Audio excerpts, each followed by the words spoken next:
कितनी भी कोशिश कर लो, जब तक इसके नाले अलग से नहीं बनाएंगे आप, तो ये जमुना कभी साफ नहीं होगी। आप अभी पानी बंद, उसमें आंखें चली जाती है। आंखें बहुत जल्दी खराब हो, झाग में जो हाँ। केमिकल है ना, उसमें आंखें थोड़ी सी खराब हो जाती है। तो अभी आप वो यही पड़े हैं, कुछ से 2-3 तो मर लिए इस गंदगी से। शकील मर गया, 2-4 और लड़के मर गए, लेकिन मेरे भी थोड़ी सी बीमारी लगी ओढ़ है। क्या हुआ है आप? मेरे को कैंसर हो गया। ये नमस्कार दोस्तों, ये यमुना एक ऐसी यमुना नदी है जहाँ पर आप लोग आते हैं, पूजा करते हैं और सालों साल से हर एक नदी की एक अलग मान्यता है। और अगर आपको पता चले कि इस नदी में डूबने से या फिर किसी की जान बचाने से किसी और की जान खतरे में पड़ गई, तो ये कितना ज्यादा मतलब हैरान कर देने वाली चीज है। और कहीं ना कहीं एक तरीके से रोंगटे भी खड़े कर देने वाली बात है कि मैं किसी की जान यहाँ बचाने जा रही हूँ, लेकिन उसकी जान तो बच गई लेकिन मेरी जान खतरे में आ गए। ये मैं इसलिए आपको बता रही हूँ क्योंकि एक शख्स हमको यहाँ पर ऐसे मिले हैं जिन्होंने ये बताया है कि इस पानी से वो जो केमिकल है यहाँ पर, ये जो फॉर्म आ रही है, जो झाग है, जिसकी शुरुआत 12 नालों के मिलने के बाद से शुरू हो जाती है और कितनी दिक्कत होती है, इससे इंसान की आंखें तक जा सकती है। और सिर्फ यहाँ पर गोताखोर जो डाइवर होते हैं उन्हीं की नहीं, जो आम लोग भी यहाँ पर अगर स्विमिंग करने के लिए आ रहे हैं या थोड़ी देर टाइम स्पेंड करने के लिए पानी में उतर रहे हैं, उनकी भी आंखें खराब हो सकती है, शरीर पर अलग अलग तरीके की बीमारियां हो सकती है, खुजली से परेशान लोग हो सकते हैं। तो हमने एक ऐसे शख्स से बात की जो कैंसर से पीड़ित है।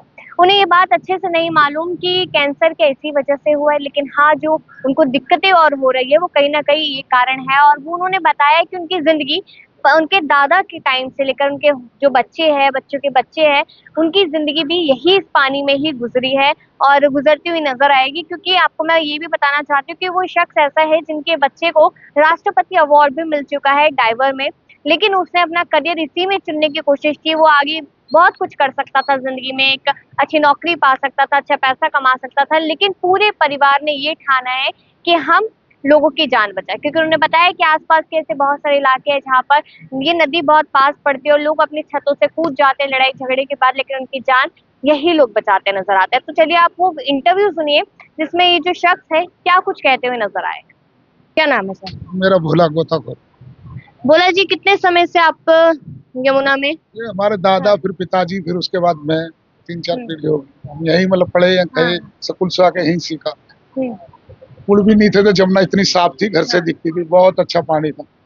ये तो आके 90 में जब ये गेट बने ना, उसके बाद ये जमुना थोड़ी गंदी हुई है।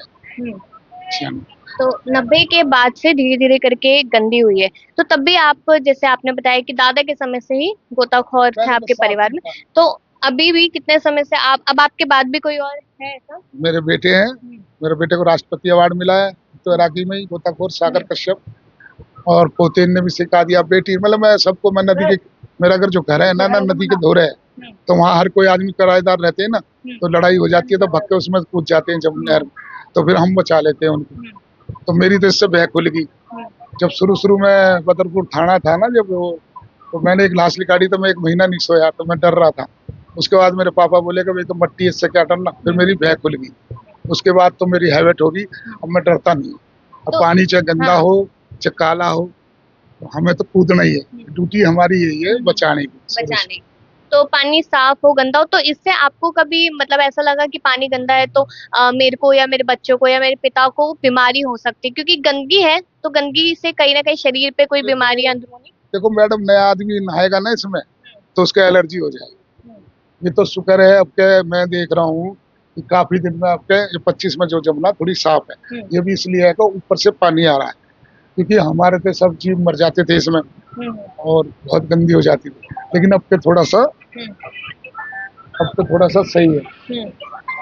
लेकिन आपके जमुना थोड़ी साफ है। और जितने भी जो गोताखोर है वो यहीं पड़े हैं, कुछ से 2-3 तो मर लिए इस गंदगी से। शकील मर गया, 2-4 और लड़के मर गए, लेकिन मेरे भी थोड़ी सी बीमारी लगी ओढ़ है। क्या हुआ है आप? मेरे को कैंसर हो गया। कोई पूछ जाएगा तो मेरा तजर्बा तो भूलूंगा नहीं। 2 मिनट 35 सेकंड का सांस था। अब लड़के को राष्ट्र, लेकिन अभी भी मैं बचा लूंगा, अभी भी कूदता हूँ, अभी भी काम है और मुझे कुछ नहीं होता इस पानी से। तो जो आपको जो बीमारी है वो आपको नहीं पता अच्छे से कि पानी की वजह से किसी और कारण से? आंखें चली जाती है, उसमें आंखें चली जाती है, आंखें बहुत जल्दी खराब हो, झाग में जो केमिकल है ना, उसमें आंखें थोड़ी सी खराब हो जाती है। तो अभी आपको जो थोड़ी बहुत दिक्कत है, तो क्या उसका कारण पानी है, केमिकल है मतलब? अब ये तो पता हाँ। नहीं क्या तो केमिकल है। यहाँ यमुना की सफाई के लिए केमिकल की जरूरत है कि नहीं है? नहीं, आपको कैसे लगता है कि यमुना को कैसे साफ किया जा सकता है? यमुना ऐसे साफ होएगी। मैं हर घाट पे, मुझे जर्मन की कंपनी ले गई थी हर घाट पे, हम सब घाट का मायना। तो जो सबसे बढ़िया घाट है वो राम घाट है, उससे नीचे नीचे सारा जमुना गंदा है। और हम शास्त्री पार्क पे भी रुके, लेकिन सारी जो दिल्ली की जो सारी गंद है ना, वो इसमें गिरती है, जीराबाद से नीचे नीचे, तो उसी की वजह से सारी गंदी है। नहीं तो जैसे राम घाट है, ऐसी घाट यहाँ रहे तो बहुत अच्छा लगे। लेकिन इसकी कितनी भी कोशिश कर लो, जब तक इसके नाले अलग से नहीं बनाएंगे आप, तो ये जमुना कभी साफ नहीं होगी। आप अभी पानी बंद करवा दो, 10 दिन बाद सब कुछ खत्म हो जाएगा, सब मर जाएगा इसका, और सड़ जाएगा पानी। ऐसे तो आम लोग भी अगर यहाँ डुबकी लगाते हैं, आप कह रहे हैं ना केमिकल से आंखें खराब हो जाती है, जैसे आम लोग अब छठ के दौरान या पिछले कई सालों में भी डुबकी लगा रहे हैं, तो उनकी भी तो आंखें जा सकती है, उनको भी तो दिक्कत होती देखो ऐसे है मैडम, किसी को एलर्जी हो रही है उसकी ठीक भी हो जाती है, है। और जिसके नहीं है, कुछ भी नहीं है, उसके बीमारी भी हो जाती है, वो हो जाता भी रहता है। अब हमारा क्या है, हमने तो 12 महीना यही काटे, मतलब कई पूरी जिंदगी यही काट दी, तो उससे हमें तो अभी अभी आप अभी भी कंटिन्यू यही कर रहे हैं? नहीं, अभी मैंने यही काम कर रहा हूँ, यही रहता हूँ। मेरे अभी पोते को तैरना सिखाया था, तो थोड़ा ट्रेन हो गए वो। और आपका बेटा जिन्हें राष्ट्रपति अवार्ड मिला है भी वो? स्विमिंग कर रहा है, अभी साफ है। उसके बाद गंदा हो जाएगा तो हम स्विमिंग नहीं करेंगे इसमें। वो भी तो मेरे वो साथ। क्या करते हैं वैसे? वो अगर पढ़ जाते तो नौकरी लग जाते, लेकिन अभी मेरे पास ही है इसी जगह। कितने पढ़े लिखे हैं? वो 8वीं पास ही है, वो सब पढ़ जाता था। तो क्यों नहीं पढ़े, क्या कारण रहा? अब उसकी मर्जी है, नहीं अच्छा, पढ़ा। उनकी मर्जी की वजह हाँ, मैंने तो उसको गवर्नमेंट का पूरा खर्चा मिल रहा था, हाँ। अफसर भी बना के भेजते, वो वहां से भाग आया स्कूल से, नैनीताल से। अब आगे नहीं पढ़ा तो मैं क्या कर लूंगा उसमें, जबरदस्ती तो मैं कर नहीं सकता। वो कह रहा था यही काम करूंगा, लोगों की जिंदगी बचाने में चैन पड़ता है किसी बिल्कुल, ये काम बहुत अच्छा है कि आप लोग जिंदगी बचा रहे हैं लोगों की। क्योंकि हर एक आदमी के बस की नहीं है ये काम, क्योंकि आप जाओगे तो आपको ही वो डुबो देगा दूसरा आदमी। इसमें दिमाग का खेल है और बड़े हिम्मत का काम है।